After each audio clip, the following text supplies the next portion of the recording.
There's something nobody tells you when you're young. Nobody warns you. You're busy living, rushing, building, wanting. And then one day, without any announcement, you catch a glimpse of yourself in a mirror, and you don't quite recognize the face looking back. Or you hear a song from 20 years ago, and something breaks open inside your chest. Or you realize that more of your life is behind you than in front of you. And for a second, just a second, the ground shifts beneath your feet. That moment. That's what we need to talk about. Because what happens in that moment, and everything that follows it, is not a decline. It is not a punishment. It is not the universe abandoning you. According to one of the most profound minds in the history of psychology, Carl Jung, that moment is actually the beginning, the real beginning, the one that matters more than anything that came before. Jung believed something almost no one in modern culture is willing to accept, that the second half of life is not a lesser version of the first. It is not a slow fade to black. It is the part where the most essential work of a human life finally becomes possible. And old age, true old age, with all its loss and all its silence, is the phase in which that work either gets done or doesn't. There is no neutral. You either transform or you calcify. You either become yourself, fully and finally, or you die as a costume you spent decades wearing. This video is about what Jung actually meant by that. It's about why aging terrifies us so deeply, why that terror itself is a clue, and what lies on the other side of it if you have the courage to look. Let's start with the fear. You know it. Maybe you feel it already, or maybe you've watched someone else carry it. That particular kind of dread that isn't quite about death. Not exactly, but is tangled up with it. The dread of becoming irrelevant, of the body betraying you, of watching the world move forward without you in the center of it, of waking up one morning and realizing that the life you imagined for yourself has already been lived, and it looked different from what you'd planned, and there's no time left to start over. This fear has a name in our culture. We call it aging anxiety, or fear of death, but Jung would say those labels are too simple. He would say that what you're actually afraid of is something much more specific. You're afraid of the self you haven't become yet, the parts of you that were never allowed to exist, the life that was never truly lived because you were too busy performing the life that was expected. That's what's at stake in aging, not just years slipping away, but the terrifying possibility that all those years were spent becoming someone else's idea of who you should be. And here's what makes it so painful. The fear itself is not irrational. It is, in a strange way, accurate. Because Jung would tell you that the first half of life, no matter how brilliantly you played it, was largely a project of construction. You built a persona. You learned what the world rewarded and what it punished. You developed skills, accumulated roles, forged an identity out of titles and relationships and achievements. You learned to be a professional, a parent, a partner, a provider. You learned to perform competence and suppress doubt and smile through the parts of yourself that didn't fit the picture. And it worked. Of course it worked. That's how human beings survive in social structures. The persona, what Jung called the mask we wear for the world, is not pathological. It's necessary, but it becomes a trap when you forget it's a mask, when the mask grows so familiar that you mistake it for your face. Most people spend the first half of their lives building that mask, and then something happens, midlife, illness, loss, a sudden stillness that no amount of busyness can fill, and the mask starts to crack. And the terror that follows that cracking is real, because if the mask isn't you, then who are you? Jung had a radical answer to that question. He said, you are everything the mask excluded. You are the unlived life pressing against the walls of the life you chose. You are the desires that were too wild, the grief that was too inconvenient, the depth that was too threatening, the questions that were too uncomfortable. You are the shadow and the gold hidden inside it. You are the self, vast and unfamiliar, and more real than anything the ego ever built.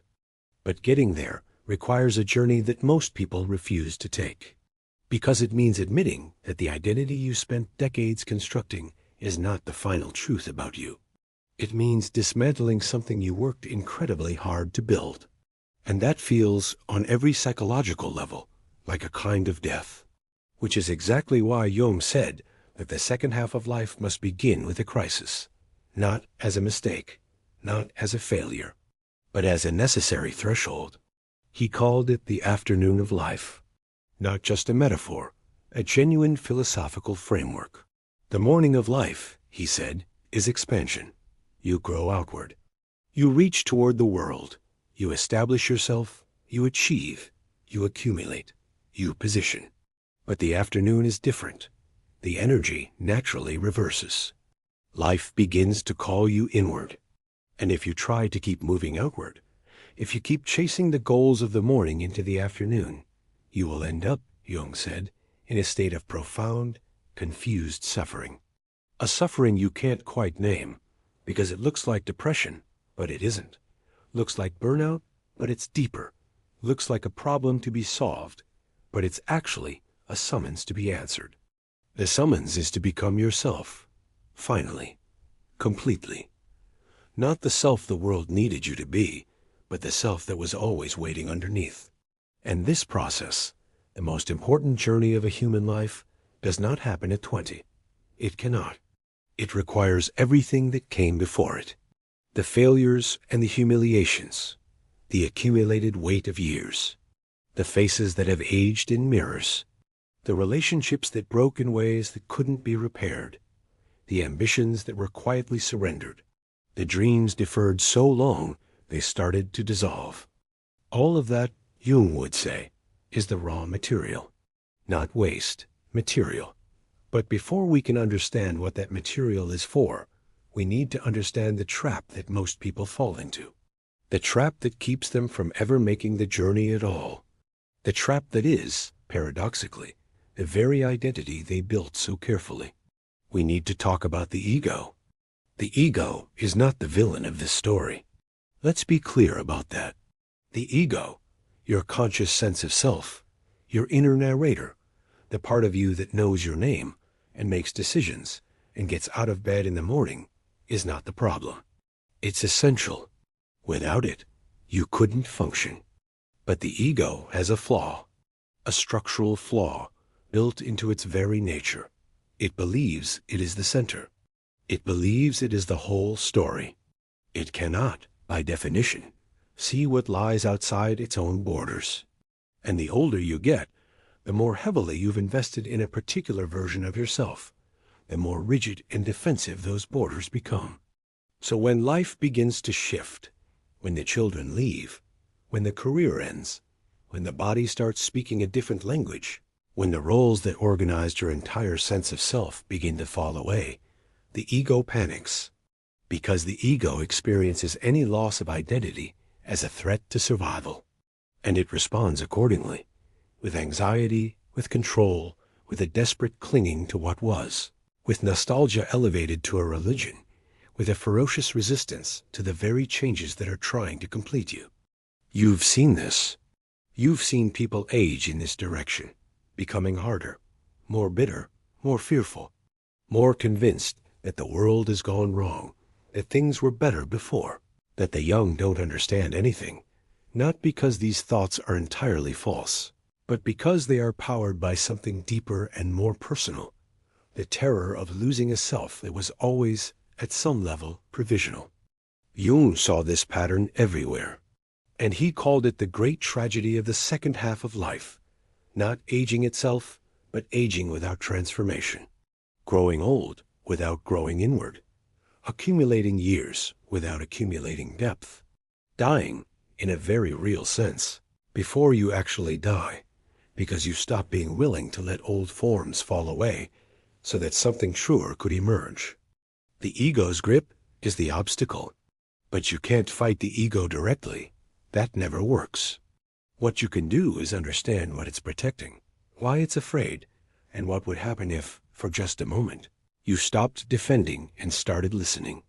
Because underneath the ego's noise, something has been trying to speak to you for years.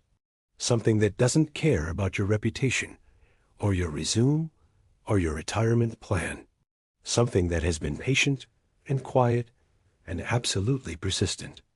Jung called it the self, not the ego self, the small, named social self, but the deeper self, the totality of who you are, including everything you've never allowed yourself to be. The self is not an achievement. It is not a destination you arrive at by working harder or becoming more disciplined or reading the right books. It is what you are, beneath every mask and every role and every defense. And the pathway to it runs directly through the territory most people spend their lives avoiding. The shadow. This is where it gets uncomfortable. And this is where it gets important. The shadow is not your evil side. Though it can contain dark impulses, that's not its essence. The shadow is more precisely everything you rejected in yourself in order to become acceptable. Every quality that was punished or shamed or simply inconvenient, vulnerability, anger, ambition, sexuality, playfulness, grief, wildness, tenderness, that got pushed into the darkness below consciousness because there was no room for it in the persona you needed to construct. The shadow doesn't disappear just because you suppress it. It goes underground. It shapes your behavior from below. It drives your projections. The qualities you despise most in others are almost always qualities you've disowned in yourself. It fuels your compulsions, your irrational reactions, your sense that something important is missing, but you can't quite name what.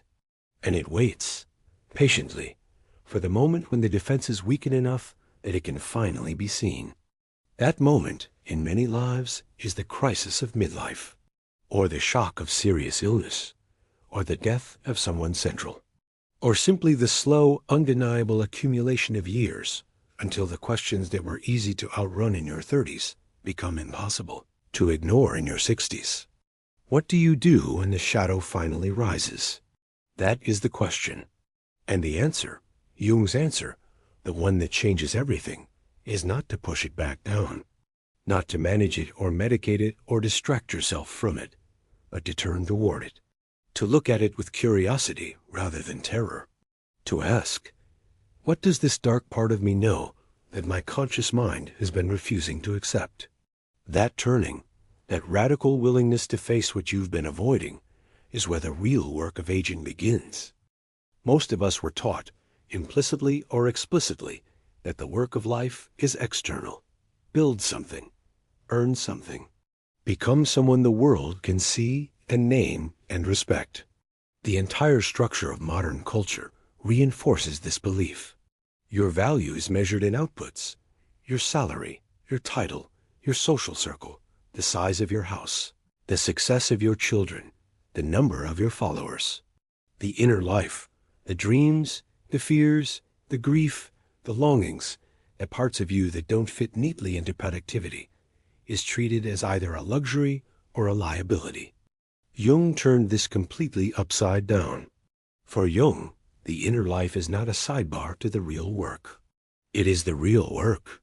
Everything that happens on the surface, the achievements, the relationships, the choices, is meaningful primarily because of what it reveals and develops on the inside. And the inner life, properly understood, is not random or chaotic. It has an architecture, a structure as sophisticated and as purposeful as anything you'll find in the external world. At the center of that architecture is the concept that Jung spent his entire life trying to articulate: individuation. Individuation is the process of becoming, as fully as possible, the unique individual you actually are. Not the individual the culture wants you to be. Not the individual your parents imagined. Not the individual constructed from other people's expectations and your own fears. But the one who is always there, beneath the layers, distinct, unrepeatable, carrying a specific pattern of potentials that belongs to no one else in history. This process cannot be rushed. It cannot be forced. And crucially, this is what matters for this conversation. It cannot be completed in the first half of life.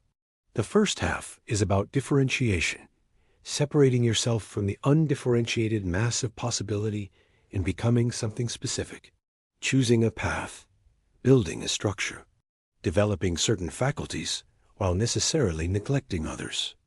The second half is about integration. It's about gathering everything that was excluded in the process of differentiation and allowing it back in.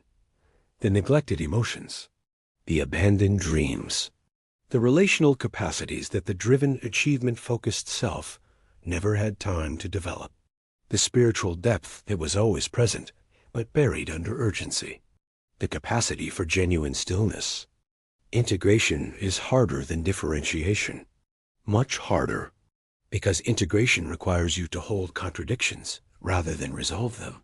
It requires you to be ambitious and humble at the same time, grieving and grateful, strong and utterly vulnerable. It requires you to stop insisting that life be one thing and allow it to be many things simultaneously. This is not comfortable, but it is alive. The first task of individuation in the second half of life is confronting the crisis of identity that aging inevitably triggers. Because the external markers that organized your sense of self, your roles, your relationships, your body's reliability, your place in the social hierarchy, all of these begin to shift. And when they shift, the ego, which built its entire fortress on top of them, begins to shake. Think about what happens when a person retires after a decades-long career. Not just the loss of income or structure, though those are real, but the loss of the answer to the question, who are you? For 40 years, the answer was ready. I am a doctor, a CEO, a teacher, a builder, a father who provides. And then, suddenly, the role dissolves, the title disappears, and the person is left standing in a strange empty space, looking at a life that suddenly has no script. This is not a small thing. For many people, it is the most disorienting experience of their lives. More disorienting than physical pain, because physical pain at least has a clear location. This pain is everywhere and nowhere. It's the pain of not knowing anymore who you are without the things that told you. Jung would say, this disorientation is not a problem to be solved. It is a doorway. The ego, having lost its usual scaffolding, is suddenly more permeable. The deeper self, which was always present but never had an opening, can now begin to speak more clearly. The question is whether you can endure the disorientation long enough to hear it. Most people can't. The discomfort is too acute. So they rush to rebuild the scaffolding. They pick up new roles to replace the old ones. They stay furiously busy to outrun the silence. They double down on the persona rather than loosening it. And in doing so, they miss the invitation that the crisis was carrying. The invitation is this: the self you built for the world was never the whole story. There is more. And the more is not smaller than what you already know. It is larger. It is what Jung called the self with a capital S, the organizing principle at the core of the psyche, the pattern that contains both conscious and unconscious, both what you know about yourself and what you've never yet discovered. To move toward the self, you have to stop running from the shadow. Let's go deeper into what that actually means in the lived experience of aging. As you get older, the psychological defenses that served you in youth become harder to maintain. Not impossible. Some people maintain them until death, but harder and at greater cost. The energy required to keep certain truths at bay, to keep certain emotions suppressed, to keep the mask in place under increasingly difficult conditions, is energy you no longer have in abundance. This is often experienced as exhaustion, but it's a specific kind of exhaustion, the exhaustion of self-division, of being one person on the surface, while something else entirely is churning underneath. It's the exhaustion of a person who has been, in a very real sense, at war with themselves for decades. The shadow in older age tends to surface as regret, as longing for roads not taken, as a sudden, sometimes overwhelming grief for the life that was unlived, the passionate love never pursued, the creative work abandoned, the authenticity sacrificed for safety. These regrets are often dismissed as nostalgia or weakness, but Jung would see them as psychic communications. The unlived life is not gone. It is still there, pressing against the walls of the life that was lived, asking to be acknowledged. What does acknowledgement look like? Not necessarily action, not necessarily dramatic reversals or late-in-life reinventions, though sometimes those are part of it. More fundamentally, acknowledgement is the willingness to say, yes, this was in me. Yes, I wanted this. Yes, I was afraid to claim it, or it wasn't possible, or I chose differently for reasons that made sense at the time. I see it now. I honor it as real. That kind of acknowledgement has a profound psychological effect. It stops the energy of the unlived life from being consumed in compulsive repetition, or projection, or depression. It allows the shadow material to be metabolized rather than simply suppressed. And metabolized shadow becomes, and this is one of Jung's most counterintuitive insights, a source of wisdom and vitality, rather than a source of suffering. The gold is in the shadow. This is one of the central teachings of Jungian psychology, and it is never more true than in the second half of life. Every quality you've disowned contains its positive counterpart. The anger you've suppressed holds your capacity for genuine conviction. The grief you've avoided holds your capacity for real love. The wildness you've tamed holds your creativity. The vulnerability you've hidden holds your ability to truly connect with another human being. When you begin the work of bringing these disowned parts back into consciousness, not to act on every impulse, but to recognize, integrate, and be transformed by what they carry, you begin to become, for the first time, whole. This is what Jung meant by the development of a full personality, not a perfect personality, not a saintly or happy or untroubled personality, but a complete one. One that can hold the full range of human experience without fragmenting. One that has looked at its own darkness and found, if not beauty there, then at least truth, and discovered that truth, even painful truth, is more nourishing than the comfortable lie of self-division. But individuation is not only psychological work, it is also relational, because as you move toward wholeness, your relationships change. The ones built primarily on roles and needs and mutual performance, these begin to feel insufficient. There is a hunger for something different, depth over breadth, authentic contact over social function, the willingness to be truly seen rather than only admired. This is threatening to many relationships built in the first half of life, because those relationships were often structured, however unconsciously, around the maintenance of the persona. People loved the mask, or depended on it, or needed it to remain stable so that their own masks could remain stable.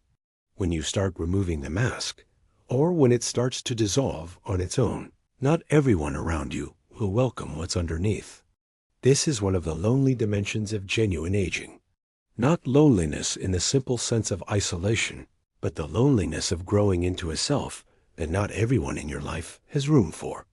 The loneliness of the pilgrim who has gone further down a path than the people around them and has to find a language to bridge the distance. Jung himself understood this intimately. As his own thought deepened and became more radical, more willing to take the psyche seriously on its own terms, more open to the reality of the unconscious, more attentive to the symbolic and spiritual dimensions of psychological life, he found himself increasingly isolated from the mainstream of his field. His friendship with Freud, the great formative relationship of his professional life, broke apart precisely because Jung could not limit his vision to the framework Freud needed him to maintain. The isolation was painful, but it was also necessary, because the journey Jung was making into the depths of the collective unconscious, into the territory of archetypes and myths and the strange, luminous images that surface in dreams, required a kind of solitude that companionship, however beloved, cannot provide. He understood this not just intellectually, but bodily. After the break with Freud, Jung went through a period of profound inner turmoil, what he later called his confrontation with the unconscious that lasted for years. He felt himself on the edge of psychosis. He had terrifying visions. He heard inner voices. He descended into territories of the psyche that had no map. And he survived. More than survived. He emerged with a new understanding of the human mind that would inform his work for the rest of his life. Because he had the courage, or the necessity, to descend rather than flee. What he brought back from that descent, distilled to its essence, was this: the human psyche wants to be whole. It moves toward wholeness, the way a plant moves toward light, not as a choice, but as an inherent drive. The self, that deep organizing principle, is always working to draw the ego into greater relationship with the unconscious, always arranging the circumstances of your life to present you with exactly the challenges and the encounters you need to grow. This means that nothing in your life, not the failure, not the loss, not the illness, not the relationship that broke you open, is wasted. Everything is curriculum. And the curriculum becomes most intense, most focused, most impossible to ignore in the second half of life. Because the second half of life is when the self stops being polite. There is a particular kind of knowledge that cannot be taught. It can only be lived. And it tends to arrive not through the doors of success or pleasure or achievement, but through the doors of loss. You already know this at some level. You know that the losses in your life, the real ones, the ones that changed you, didn't leave you simply diminished. They left you different, sometimes more hollow, yes, but sometimes, if you let them do their work, more real, more capable of recognizing what actually matters, more freed from the pretenses that loss has a way of burning away. Jung saw loss not as an interruption to the journey, but as one of its primary engines. Grief, in the Jungian understanding, is not just an emotional response to the absence of something loved. It is a psychological process through which the psyche reorganizes itself around a new reality. And in the second half of life, when losses multiply and accelerate, the loss of health, of roles, of people, of futures, of the very assumptions that organized your existence, the reorganization demanded is profound. The losses of aging are not random. They tend, if you pay attention, to strip away exactly what the ego clung to most fiercely. The body, which was the instrument of your mastery over the world, begins to assert its own agenda. The mind, which prided itself on speed and clarity, begins to move differently. The social standing that was built so carefully starts to shift as younger voices fill the space. The relationships that defined your identity change or end. What remains when all of this is stripped away? That question is not rhetorical. Jung believed it was the most important question of a human life. And he believed that aging, at its most essential, is the process by which life forces you to find out. What remains, when everything added later is removed, is what was always essentially you. Not the achievements, not the reputation, not even the relationships, though those shape you, but something prior to all of that. Something that was present before the persona formed, and that will be present after it dissolves. The irreducible particularity of who you are at the deepest level. Jung called this the encounter with the self, and he said, with characteristic directness, that it is the task of the second half of life, not optional, not spiritually superior, but functionally equivalent to other paths. The task, the thing the whole journey was leading toward. But here's what makes it so difficult. To encounter the self, you have to be willing to lose the ego's dominance. Not the ego itself. That, again, is necessary and good. But the ego's insistence that it is the center, the author, the master. The ego's belief that it created you and is responsible for maintaining you and can, if it just works hard enough, control what happens to you. That belief doesn't die easily. It dies in stages. And each stage is a small death. The first small death is often a loss of certainty. The confident frameworks that made the world legible, political, religious, professional, personal, begin to show their seams. What you were sure about, you find yourself no longer sure about.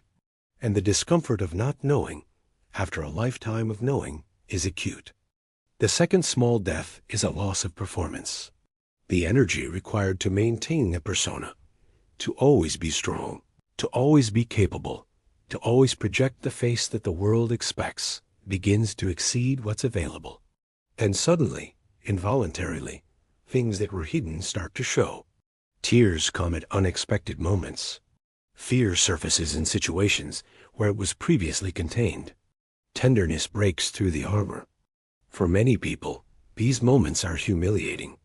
They feel like failures of self-discipline, of propriety, of the very identity that was supposed to hold firm.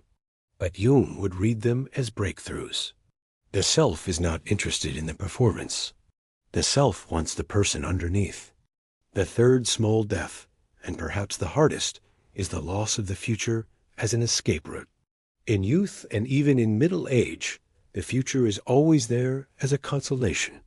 Things will be different later, better later, resolved later, figured out later. There is always more time. But in old age, the future contracts. The horizon becomes visible.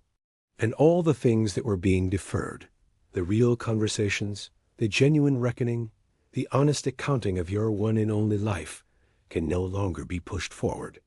This contraction is terrible, and it is also a gift, because it forces a kind of presence that is otherwise almost impossible. When the future is no longer a refuge, the present becomes the only place to live. And in the present, fully inhabited, fully felt, there is something that the busy, future-oriented mind almost never gets to touch: the experience of what it is simply to be. Jung was fascinated by what he called the transcendent function, the psyche's capacity to synthesize opposites, to find a third thing that neither side of a conflict could access on its own. And he believed that the confrontation with aging and death was one of the places where the transcendent function was most powerfully activated. The collision between the ego's desire to continue and the self's deeper acceptance of the cycle. That collision, if you can stay in it without fleeing, produces something that can only be described as wisdom. Not wisdom in the sense of having all the answers, but wisdom in the sense of being at peace with the questions, of knowing at a level deeper than thought that you are part of something larger than your own story, that the years you were given had meaning that you perhaps could not fully name, but that was real nonetheless, that the people you loved and the choices you made and the failures you suffered were all threads in something larger, something that continues beyond the particular shape of your particular life. This is not resignation. It is not giving up. It is the achievement of a perspective that is simply not available in youth, not because young people are less intelligent or less sensitive, but because perspective requires distance, and distance requires time, and time requires having actually lived through things rather than simply anticipated them.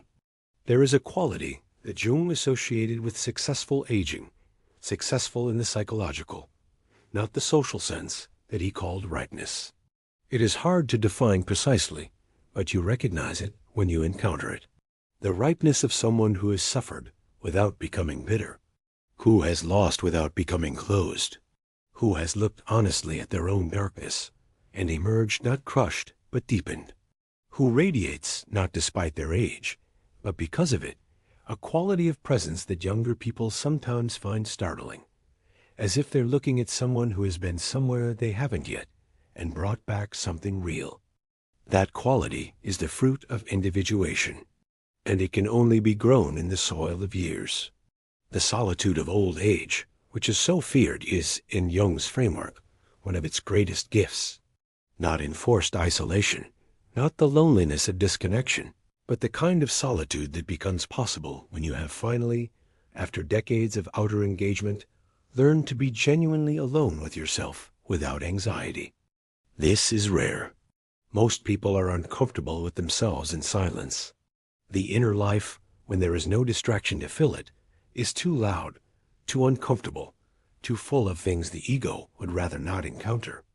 This is why the modern world is so addicted to stimulation, not because people are shallow, But because silence confronts you with yourself, and confrontation with yourself is exactly what the ego has been working to avoid for years.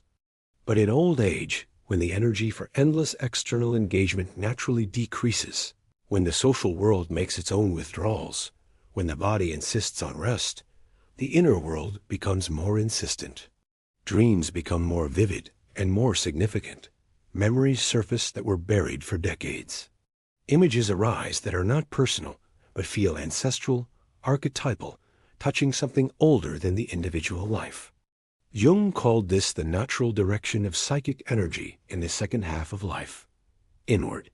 And he saw the resistance to this inward turn, the desperate clinging to external engagement, to youthfulness, to the pace and concerns of the morning, as a fundamental misdirection of energy. Not because external life has no value in age, but because the specific work that the second half calls for can only be done in the interior. The interior work is the work of meaning-making, not the functional meaning that makes a career viable or a relationship workable, but the deeper, almost wordless sense of why your particular existence mattered. Why these particular experiences, this particular suffering, this particular love, these particular failures. What the through line was. What the life, in its totality, was actually about. This is not a project that yields easily. It requires honesty. It requires the willingness to see yourself clearly, not just the parts you're proud of, but the compromises, the cowardices, the choices made out of fear rather than conviction, the moments where you were smaller than you could have been. But it also requires the generosity to see the genuine beauty, the love you gave, the times you showed up fully, the suffering you endured with grace, the moments of real contact with another human being. The integration of all of this, the shadow and the light, the pride and the shame, the love and the loss, into a coherent sense of a life that was genuinely yours. That is the work. And it is, as Jung said more than once, the most important work a human being can do. Because what you bring to this work, and what you bring to your death at the end of it, is not nothing. It is the harvest of a life consciously lived. And the quality of that harvest depends almost entirely on whether you are willing, in the second half, to stop performing and start actually being. The detachment that comes with genuine aging is often mistaken for withdrawal or resignation.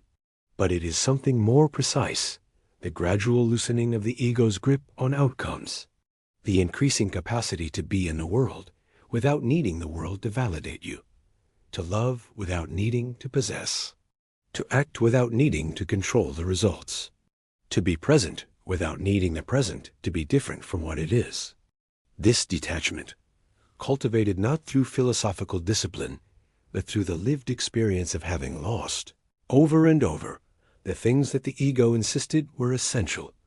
This is what makes the old, truly old, in the best sense, more free than the young, not less, more present, not less, more fully alive to what is actually happening, because they have stopped fighting with reality and begun, finally, to inhabit it. Let's talk about what happens at the very end, not the medical facts of dying, but the psychological and spiritual dimension of what it means in the Jungian framework to approach the end of life. Because Jung wrote about this, carefully, courageously, and with a directness that still startles. And what he said reverses almost everything our culture has taught us about what dying means.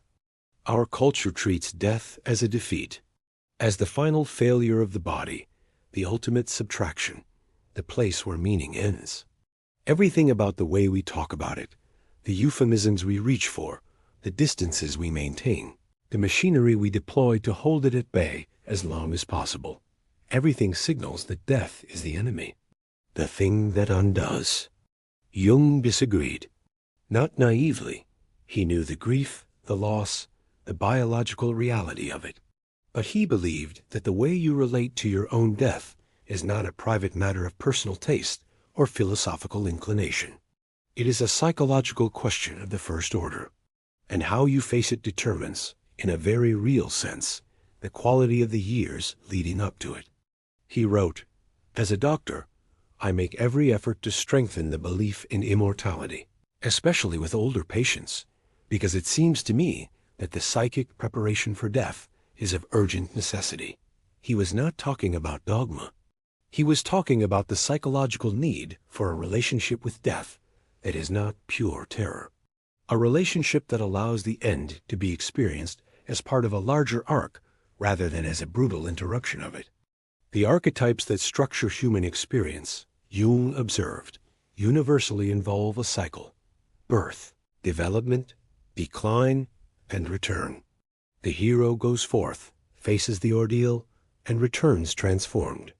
The seed falls into the earth, disappears, and becomes something new. Every initiatory structure in every culture on earth encodes the same pattern. You have to surrender something, often the ego itself, in order to move through to the next stage. Death, in this framework, is not outside the pattern. It is the final, most complete expression of it, the final initiation. But here's where it gets genuinely difficult. The ego cannot make this journey. The ego, by its very nature, will resist it.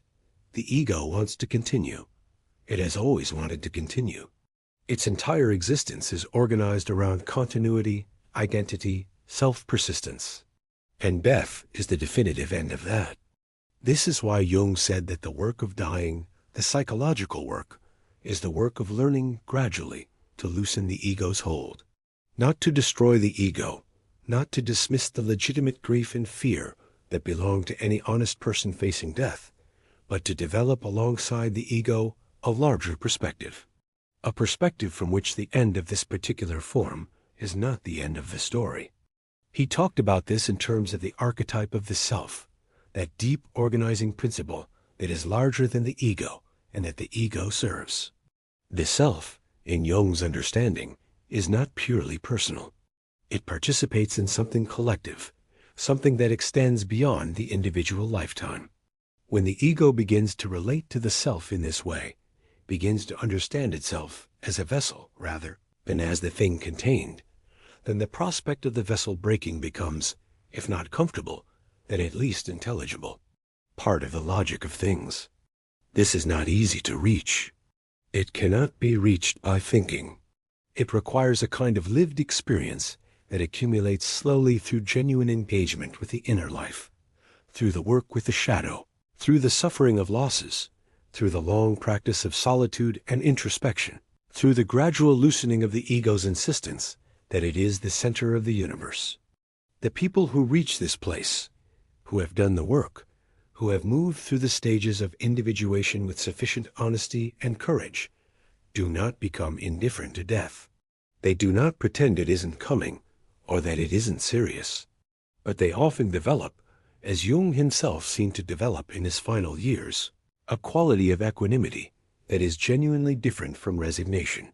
It is the equanimity of someone who has, through hard psychological labor, come to understand their own life as meaningful, who can look back at the shape of it and see, even in the failures and losses, a coherence, a story that, however imperfect, was real. And this brings us to perhaps the most central idea in everything we've been exploring, the question of meaning.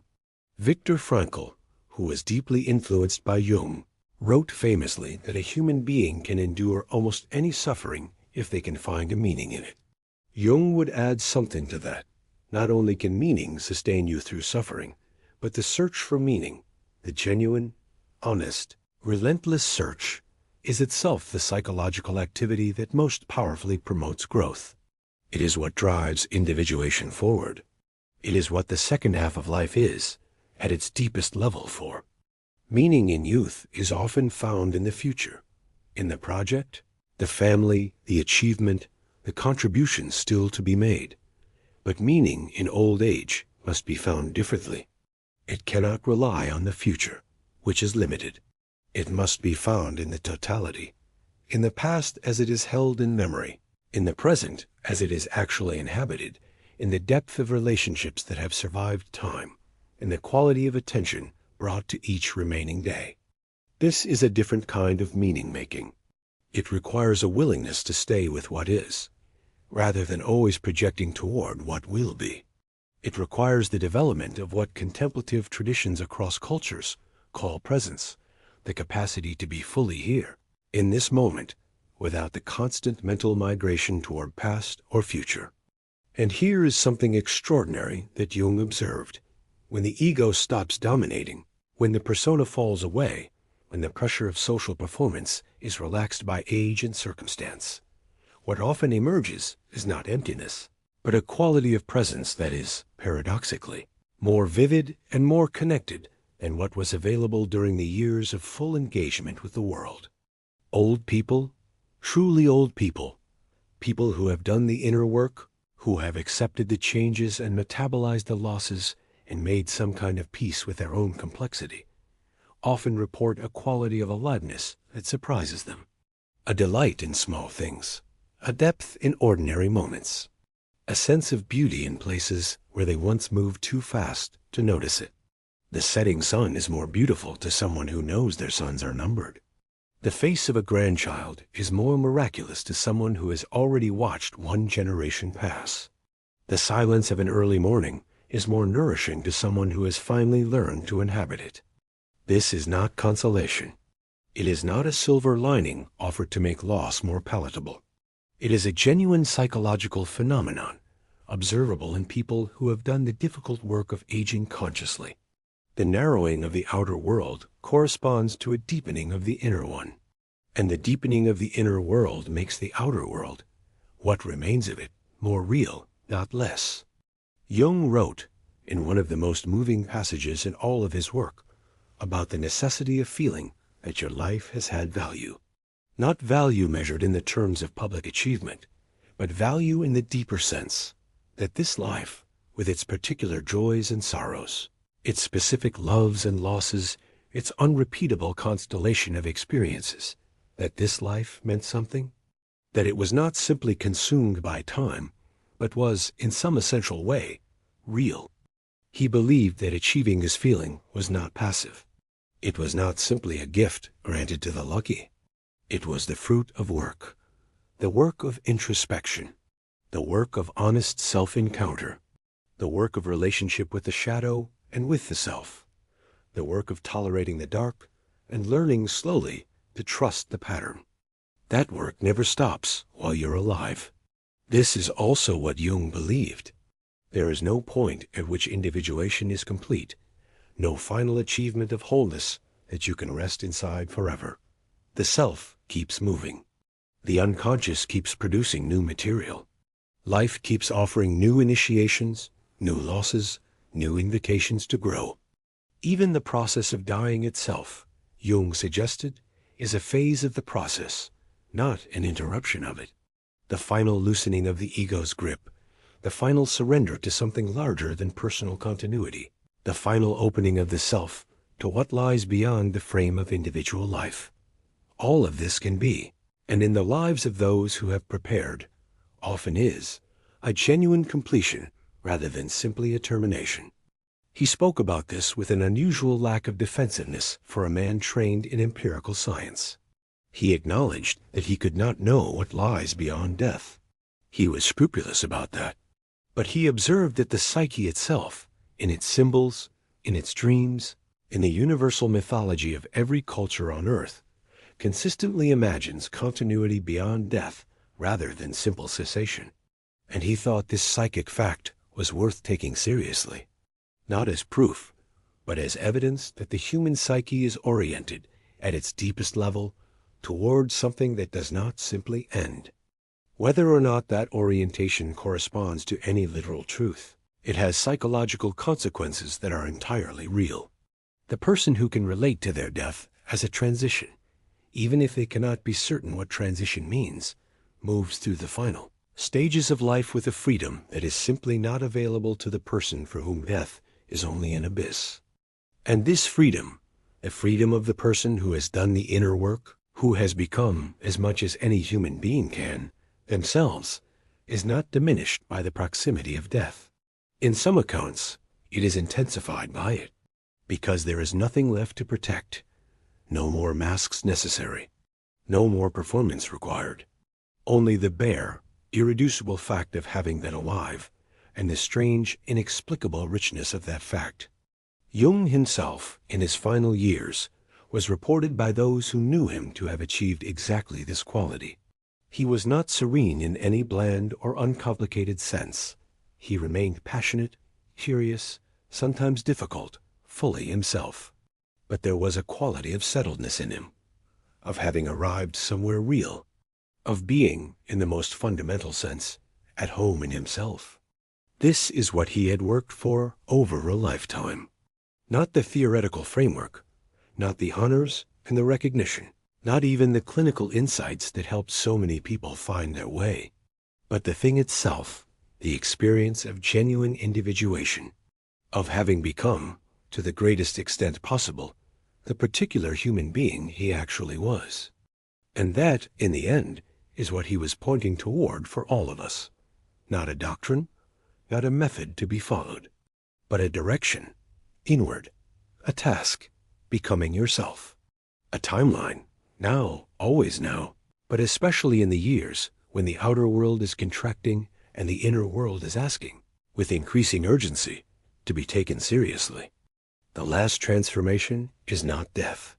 Death is not a transformation. It is, at most, a threshold. The last transformation happens before it, in the willingness to stop pretending, to stop performing, to stop running from the depth of your own experience, and instead to turn toward it with whatever courage and curiosity you can muster. Because here, in this turning, is everything you were looking for when you were young and didn't know how to name what you wanted.